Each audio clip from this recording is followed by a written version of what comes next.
ಮತ್ತೆ ಮಸೀದಿಯಲ್ಲಿ ಅಜಾನ್ ಕೂಗುವಂತ ವಿಚಾರ ಇವತ್ತು ಸದನದ ಒಳಗಡೆ ಮುನ್ನೆಲೆಗೆ ಬಂತು. DS ಅರುಣ್ ಅವರು MLC DS ಅರುಣ್ ಅವರು ಇದನ್ನ ಪ್ರಸ್ತಾಪ ಮಾಡ್ತಾರೆ.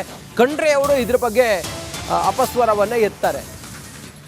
ಮತ್ತೆ ಮುನ್ನೆಲೆಗೆ ಬಂತು ಮಸೀದಿಗಳಲ್ಲಿ ಅಜಾನ್ ಕೂಗೋದು, ಮೈಕ್ ಶಬ್ದ ಮಾಡೋದು.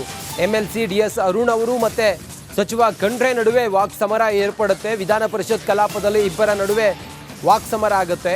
ನಮ್ಮ ಮನೆ ಬಳಿ ಮಸೀದಿ ಇದೆ, ಶಬ್ದ ಬರ್ತದೆ ಅಂತೇಳಿ ಹೇಳ್ತಾರೆ DS ಅರುಣ್. ಮನೆಯಲ್ಲಿ ವಯಸ್ಸಾದ ತಂದೆ ತಾಯಿ ಇದ್ದಾರೆ, ಅವರಿಗೆಲ್ಲ ಈ ಶಬ್ದ ಬಹಳ ಹಿಂಸೆ ಆಗುತ್ತೆ, ಬೆಳಗ್ಗೆನೆ ಕೂಗ್ತಾರೆ. ಶಬ್ದ ಮಾಲಿನ್ಯದ ಬಗ್ಗೆ ದೂರು ಕೊಡಿ ಅಂತಾರೆ ಅನ್ನೋದನ್ನ ಪ್ರಸ್ತಾಪ ಮಾಡ್ತಾರೆ. ದೂರು ಕೊಡೋ ಧೈರ್ಯ ಯಾರು ಮಾಡ್ತಾರೆ ಅನ್ನುವ ಪ್ರಶ್ನೆ ಅವರದು. ಅದಕ್ಕೆ ನಮಗೆ ಗಣಪತಿ ಹಬ್ಬದಲ್ಲಿ DJ ಹಾಕಬೇಡಿ ಅಂತೀರಿ, DS ಅರುಣ್ ಅವರ ಮಾತಿದು. ಏನೇನು ಚರ್ಚೆ ಆಯ್ತು ಅವರಿಬ್ಬರ ನಡುವೆ ಬನ್ನಿ ನೋಡೋಣ. ಕಾರ್ಯಕ್ರಮಗಳು ನಡೀತಾ ಇರ್ತವೆ. ರಾತ್ರಿ 10 ಗಂಟೆವರೆಗೆ ಮಾಡಬೇಕು ಅಂದಾಗ ಮದುವೆ ನಡೀತದೆ, ತಮಟೆ ನಡೀತದೆ, ಭಜನೆಗಳು ನಡೀತವೆ, ಕೀರ್ತನೆಗಳು ನಡೀತವೆ. ಇವತ್ತು ಬರೀ ಅಜಾನ್ ಅಷ್ಟೇ ಅಲ್ಲ, ದೇವಾಲಯಗಳು ನಡೀತವೆ, ಬೇರೆ ಬೇರೆ ಕಡೆ ಎಲ್ಲ ಕಾರ್ಯಕ್ರಮಗಳು ನಡೀತಾ ಇದ್ದಾವೆ. ಅನೇಕ ಕಡೆ ಉಲ್ಲಂಘನೆ ಆಗಿದ್ದಂಥದ್ದು ಎಲ್ಲರ ಗಮನದಲ್ಲಿದೆ. ಇದಕ್ಕೆ ಜಾಗೃತಿ ಮೂಡಿಸುವಂಥದ್ದು, ಅರಿವು ಮೂಡಿಸುವಂಥದ್ದು ಜನರಲ್ಲಿ ಬಹಳ ಅವಶ್ಯಕತೆ ಇದೆ. ಈಗ ಸರ್ವೋಚ್ಚ ನ್ಯಾಯಾಲಯದ ತೀರ್ಪಿದೆ. ಯಾರು ಇವತ್ತು ಪಟಾಕಿಯನ್ನು ನಾವು ಹೇಳ್ತೀವಿ ಅದು ಹಚ್ಚಬಾರದು ಅನ್ನುವಂಥದ್ದು. ಅವರು ಮೂಲ ಪ್ರಶ್ನೆ ಬಿಟ್ಟರೆ ನೀವು ಅವ್ರ ಮೂಲ ಪ್ರಶ್ನೆಗೆ ಸಂಬಂಧಪಟ್ಟಂತೆ ಪೂರಕವಾಗಿನೇ ಉತ್ತರ ಕೊಡ್ತಾ ಇದ್ದೇನೆ ಮಾನ್ಯ ಸಭಾಪತಿಗಳೇ. ಕೇಳಿ, ಅದಕ್ಕೆ ಇದನ್ನು ಕಟ್ಟುನಿಟ್ಟಾಗಿ ಜಾರಿಗೆ ತರುವಂತದ್ದಕ್ಕೆ ಪ್ರಯತ್ನ ಮಾಡಲಾಗುವುದು ಅನ್ನುವಂತ ಮಾತನ್ನು ಹೇಳಿಕೆ ಬಯಸ್ತೇನೆ. 3 ವರ್ಷದಲ್ಲಿ 52 ಕೇಸ. ನಮ್ಮೂರಲ್ಲಿ 35 ಮಸೀದಿ ಇದೆ. ಯಾವ ಮಸೀದಿಲೂ ಈ ಡೆಸಿಬಲ್ ಇದ್ರ 10 ಪಟ್ಟು ಡೆಸಿಬಲ್ ಅಲ್ಲಿ ಹೇಳೋವಂಥದ್ದು. ಯಾರಿಗೂ ಧೈರ್ಯ ಇಲ್ಲ. ಯಾಕೆ ಅಂದ್ರೆ ಇವ್ರ ರಕ್ಷಣೆ ಇದೆ, ಅವರಿಗೆ ಈ ಸರ್ಕಾರದ ರಕ್ಷಣೆ ಇದೆ. ಈಗ ಜಾಸ್ತಿ ಆಗ್ಬಿಟ್ಟಿದೆ 2.5 ವರ್ಷದಿಂದ. ಈ ಸೌಂಡೇ ಜಾಸ್ತಿ ಆಗ್ಬಿಟ್ಟಿದೆ. ಈಗ ನಮ್ದು ಇವರು ಉತ್ತರದಲ್ಲೇ ಹೇಳ್ತಾರೆ, ಇವರು ಉತ್ತರದಲ್ಲೇ ಹೇಳ್ತಾರೆ ಬೇರೆ ಸಂದರ್ಭದಲ್ಲಿ ಅಂತ. ಅಷ್ಟೇ ಅದು ಯಾವ್ದೋ ವರ್ಷದಲ್ಲಿ 1 ದಿವಸ 2 ದಿವಸ. ಇವರು ವರ್ಷದಲ್ಲಿ ದಿನಕ್ಕೆ 5 ಬಾರಿ, ದಿನಕ್ಕೆ 5 ಬಾರಿ ಒಂದು ಕಡೆ ಹೋಗಿ ಟೆಸ್ಟ್ ಮಾಡ್ಲಿ. ಇವರು ಒಂದು ಕಡೆ ಟೆಸ್ಟ್ ಮಾಡ್ಲಿ. 52 ಪ್ರಕರಣ 3 ವರ್ಷದಲ್ಲಿ. ಇದು ಅತ್ಯಂತ ಕೇಳಿ ಉತ್ತರ ಸೂಕ್ಷ್ಮವಾದಂತ ಒಂದು ವಿಚಾರ. ಯಾಕೆ ಸೂಕ್ಷ್ಮ? ಯಾಕೆ ಸೂಕ್ಷ್ಮ? ಸುಪ್ರೀಂ ಕೋರ್ಟ್ ನ ಉಲ್ಲಂಘನೆ ಮಾಡಿದಂತ ಸೂಕ್ಷ್ಮ. ಇದನ್ನು ರಾಜಕೀಯಕ್ಕಾಗಿ ಸುಪ್ರೀಂ ಕೋರ್ಟ್ ಆರ್ಡರ್ ಆಗುತ್ತೆ.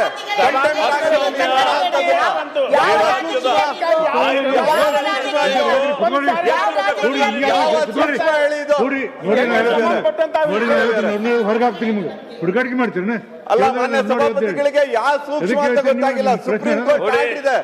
ನಿಮ್ ಪ್ರಶ್ನೆ ನಾನು ಈಗಾಗಲೇ ಇಂಪ್ಲಿಮೆಂಟ್ ಮಾಡಕ್ಕಾಗಲ್ಲ ಇವರಿಗೆ. ಇವರಿಗೆ ದಮ್ಮಿಲ್ಲ. ನೀವ್ ಹೇಳಿ, ಉತ್ತರ ಹೇಳಿ. ಸನ್ಮಾನ್ಯ ಸಭಾಪತಿಗಳೇ, ಇವತ್ತು ಅಜಾನ್ ಇದೆ, ಅದರ ಜೊತೆಯಲ್ಲಿ ನೀವು ನೋಡ್ತಾ ಇದ್ದೀವಿ ಅವ್ರ ಮನೆಗೆಲ್ಲ ತೊಂದರೆ ಆಗತ್ತೆ ಅಂತ. ದೀಪಾವಳಿಯಲ್ಲಿ ಪಟಾಕಿ ಸಿಡಿಸುವುದು. ದೀಪಾವಳಿ ಬಿಡ್ರಿ,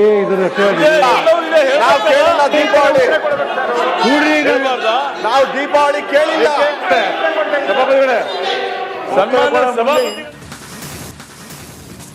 ಮತ್ತೆ ಮಸೀದಿಯಲ್ಲಿ ಅಜಾನ್ ಕೂಗುವಂತ ವಿಚಾರ ಇವತ್ತು ಸದನದ ಒಳಗಡೆ ಮುನ್ನೆಲೆಗೆ ಬಂತು. DS ಅರುಣ್ ಅವರು MLC DS ಅರುಣ್ ಅವರು ಇದನ್ನ ಪ್ರಸ್ತಾಪ ಮಾಡ್ತಾರೆ.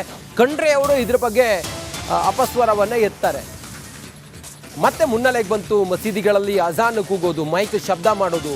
MLC DS ಅರುಣ್ ಅವರು ಮತ್ತೆ ಸಚಿವ ಖಂಡ್ರೆ ನಡುವೆ ವಾಕ್ ಸಮರ ಏರ್ಪಡುತ್ತೆ. ವಿಧಾನ ಪರಿಷತ್ ಕಲಾಪದಲ್ಲಿ ಇಬ್ಬರ ನಡುವೆ ವಾಕ್ ಸಮರ ಆಗುತ್ತೆ.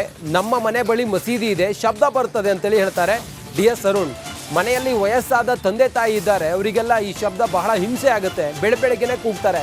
ಶಬ್ದ ಮಾಲಿನ್ಯದ ಬಗ್ಗೆ ದೂರು ಕೊಡಿ ಅಂತಾರೆ ಅನ್ನೋದನ್ನ ಪ್ರಸ್ತಾಪ ಮಾಡ್ತಾರೆ. ದೂರು ಕೊಡೋ ಧೈರ್ಯ ಯಾರು ಮಾಡ್ತಾರೆ ಅನ್ನುವ ಪ್ರಶ್ನೆ ಅವರದು. ಅದಕ್ಕೆ ನಮಗೆ ಗಣಪತಿ ಹಬ್ಬದಲ್ಲಿ DJ ಹಾಕಬೇಡಿ ಅಂತೀರಿ, DS ಅರುಣ್ ಅವರ ಮಾತಿದು. ಏನೇನು ಚರ್ಚೆ ಆಯ್ತು ಅವರಿಬ್ಬರ ನಡುವೆ ಬನ್ನಿ ನೋಡೋಣ. ಕಾರ್ಯಕ್ರಮಗಳು ನಡೀತಾ ಇರ್ತವೆ. ರಾತ್ರಿ 10 ಗಂಟೆವರೆಗೆ ಮಾಡಬೇಕು ಅಂದಾಗ ಮದುವೆ ನಡೀತದೆ, ತಮಟೆ ನಡೀತದೆ, ಭಜನೆಗಳು ನಡೀತವೆ, ಕೀರ್ತನೆಗಳು ನಡೀತವೆ.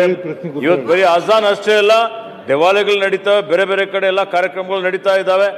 ಅನೇಕ ಕಡೆ ಉಲ್ಲಂಘನೆ ಆಗಿದ್ದಂಥದ್ದು ಎಲ್ಲರ ಗಮನದಲ್ಲಿದೆ. ಇದಕ್ಕೆ ಜಾಗೃತಿ ಮೂಡಿಸುವಂಥದ್ದು, ಅರಿವು ಮೂಡಿಸುವಂಥದ್ದು ಜನರಲ್ಲಿ ಬಹಳ ಅವಶ್ಯಕತೆ ಇದೆ. ಈಗ ಸರ್ವೋಚ್ಚ ನ್ಯಾಯಾಲಯದ ತೀರ್ಪಿದೆ.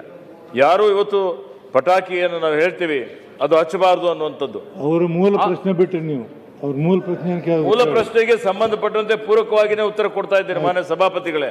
ಕೇಳಿ. ಅದಕ್ಕೆ ಇದನ್ನು ಕಟ್ಟುನಿಟ್ಟಾಗಿ ಜಾರಿಗೆ ತರುವಂತದ್ದಕ್ಕೆ ಪ್ರಯತ್ನ ಮಾಡಲಾಗುವುದು ಅನ್ನುವಂತ ಮಾತನ್ನು ಹೇಳಿಕೆ ಬಯಸ್ತೇನೆ. 3 ವರ್ಷದಲ್ಲಿ 52 ಕೇಸ. ನಮ್ಮೂರಲ್ಲಿ 35 ಮಸೀದಿ ಇದೆ. ಯಾವ ಮಸೀದಿಲೂ ಈ ಡೆಸಿಬಲ್ ಇದ್ರ 10 ಪಟ್ಟು ಡೆಸಿಬಲ್ ಅಲ್ಲಿ ಹೇಳೋವಂಥದ್ದು. ಯಾರಿಗೂ ಧೈರ್ಯ ಇಲ್ಲ. ಯಾಕೆ ಅಂದ್ರೆ ಇವ್ರ ರಕ್ಷಣೆ ಇದೆ, ಅವರಿಗೆ ಈ ಸರ್ಕಾರದ ರಕ್ಷಣೆ ಇದೆ. ಈಗ ಜಾಸ್ತಿ ಆಗ್ಬಿಟ್ಟಿದೆ 2.5 ವರ್ಷದಿಂದ. ಈ ಸೌಂಡೇ ಜಾಸ್ತಿ ಆಗ್ಬಿಟ್ಟಿದೆ. ಈಗ ನಮ್ದು ಇವರು ಉತ್ತರದಲ್ಲಿ ಹೇಳ್ತಾರೆ, ಇವರು ಉತ್ತರದಲ್ಲಿ ಹೇಳ್ತಾರೆ ಬೇರೆ ಸಂದರ್ಭದಲ್ಲಿ ಅಂತ. ಅಷ್ಟೇ ಅದು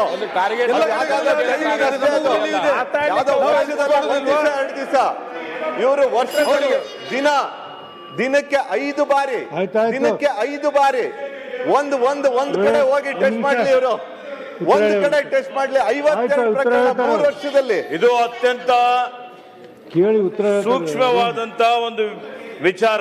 ಯಾಕೆ ಸೂಕ್ಷ್ಮ? ಯಾಕೆ ಸೂಕ್ಷ್ಮ? ಸುಪ್ರೀಂ ಕೋರ್ಟ್ ನ ಉಲ್ಲಂಘನೆ ಮಾಡಿದಂತ ಯಾಕೆ ಸೂಕ್ಷ್ಮ? ಇದನ್ನು ರಾಜಕೀಯಕ್ಕಾಗಿ ಸುಪ್ರೀಂ ಕೋರ್ಟ್ ಆರ್ಡರ್ ಕಂಟೆಂಟ್ ಆಗುತ್ತೆ.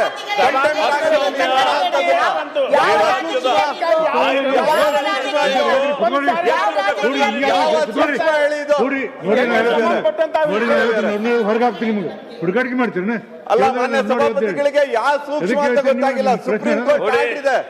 ನಿಮ್ ಪ್ರಶ್ನೆ ನಾನು ಈಗಾಗಲೇ ಇಂಪ್ಲಿಮೆಂಟ್ ಮಾಡಕ್ಕಾಗಲ್ಲ ಇವರಿಗೆ. ಇವರಿಗೆ ದಮ್ಮಿಲ್ಲ. ನೀವ್ ಹೇಳಿ ಉತ್ತರ ಹೇಳಿ. ಸನ್ಮಾನ್ಯ ಸಭಾಪತಿಗಳೇ, ಇವತ್ತು ಆಜಾನ್ ಇದೆ, ಅದರ ಜೊತೆಯಲ್ಲಿ ನೀವು ನೋಡ್ತಾ ಇದ್ದೀವಿ ಅವ್ರ ಮನೆಗೆಲ್ಲ ತೊಂದರೆ ಆಗತ್ತೆ ಅಂತ. ದೀಪಾವಳಿಯಲ್ಲಿ ಪಟಾಕಿ ಸಿಡಿಸುವುದು ದೀಪಾವಳಿ ಬಿಡ್ರಿ,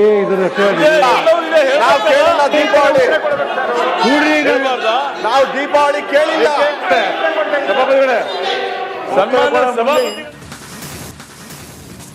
ಮತ್ತೆ ಮಸೀದಿಯಲ್ಲಿ ಅಜಾನ್ ಕೂಗುವಂತ ವಿಚಾರ ಇವತ್ತು ಸದನದ ಒಳಗಡೆ ಮುನ್ನೆಲೆಗೆ ಬಂತು. DS ಅರುಣ್ ಅವರು MLC DS ಅರುಣ್ ಅವರು ಇದನ್ನ ಪ್ರಸ್ತಾಪ ಮಾಡ್ತಾರೆ. ಖಂಡ್ರೆ ಅವರು ಇದ್ರ ಬಗ್ಗೆ ಅಪಸ್ವರವನ್ನ ಎತ್ತಾರೆ. ಮತ್ತೆ ಮುನ್ನೆಲೆಗೆ ಬಂತು ಮಸೀದಿಗಳಲ್ಲಿ ಅಜಾನ್ ಕೂಗೋದು, ಮೈಕ್ ಶಬ್ದ ಮಾಡೋದು. MLC DS ಅರುಣ್ ಅವರು ಮತ್ತೆ ಸಚಿವ ಖಂಡ್ರೆ ನಡುವೆ ವಾಕ್ ಸಮರ ಏರ್ಪಡುತ್ತೆ. ವಿಧಾನ ಪರಿಷತ್ ಕಲಾಪದಲ್ಲಿ ಇಬ್ಬರ ನಡುವೆ ವಾಕ್ ಸಮರ ಆಗುತ್ತೆ. ನಮ್ಮ ಮನೆ ಬಳಿ ಮಸೀದಿ ಇದೆ, ಶಬ್ದ ಬರ್ತದೆ ಅಂತೇಳಿ ಹೇಳ್ತಾರೆ DS ಅರುಣ್. ಮನೆಯಲ್ಲಿ ವಯಸ್ಸಾದ ತಂದೆ ತಾಯಿ ಇದ್ದಾರೆ, ಅವರಿಗೆಲ್ಲ ಈ ಶಬ್ದ ಬಹಳ ಹಿಂಸೆ ಆಗುತ್ತೆ, ಬೆಳಗ್ಗೆನೆ ಕೂಗ್ತಾರೆ. ಶಬ್ದ ಮಾಲಿನ್ಯದ ಬಗ್ಗೆ ದೂರು ಕೊಡಿ ಅಂತಾರೆ ಅನ್ನೋದನ್ನ ಪ್ರಸ್ತಾಪ ಮಾಡ್ತಾರೆ. ದೂರು ಕೊಡೋ ಧೈರ್ಯ ಯಾರು ಮಾಡ್ತಾರೆ ಅನ್ನುವ ಪ್ರಶ್ನೆ ಅವರದು. ಅದಕ್ಕೆ ನಮಗೆ ಗಣಪತಿ ಹಬ್ಬದಲ್ಲಿ DJ ಹಾಕಬೇಡಿ ಅಂತೀರಿ, DS ಅರುಣ್ ಅವರ ಮಾತಿದು. ಏನೇನು ಚರ್ಚೆ ಆಯ್ತು ಅವರಿಬ್ಬರ ನಡುವೆ ಬನ್ನಿ ನೋಡೋಣ. ಕಾರ್ಯಕ್ರಮಗಳು ನಡೀತಾ ಇರ್ತವೆ. ರಾತ್ರಿ 10 ಗಂಟೆವರೆಗೆ ಮಾಡಬೇಕು ಅಂದಾಗ ಮದುವೆ ನಡೀತದೆ, ತಮಟೆ ನಡೀತದೆ, ಭಜನೆಗಳು ನಡೀತವೆ, ಕೀರ್ತನೆಗಳು ನಡೀತವೆ. ಇವತ್ತು ಬರೀ ಆಜಾನ್ ಅಷ್ಟೇ ಅಲ್ಲ, ದೇವಾಲಯಗಳು ನಡೀತವೆ, ಬೇರೆ ಬೇರೆ ಕಡೆ ಎಲ್ಲ ಕಾರ್ಯಕ್ರಮಗಳು ನಡೀತಾ ಇದ್ದಾವೆ. ಅನೇಕ ಕಡೆ ಉಲ್ಲಂಘನೆ ಆಗಿದ್ದಂಥದ್ದು ಎಲ್ಲರ ಗಮನದಲ್ಲಿದೆ. ಇದಕ್ಕೆ ಜಾಗೃತಿ ಮೂಡಿಸುವಂಥದ್ದು, ಅರಿವು ಮೂಡಿಸುವಂಥದ್ದು ಜನರಲ್ಲಿ ಬಹಳ ಅವಶ್ಯಕತೆ ಇದೆ. ಈಗ ಸರ್ವೋಚ್ಚ ನ್ಯಾಯಾಲಯದ ತೀರ್ಪಿದೆ.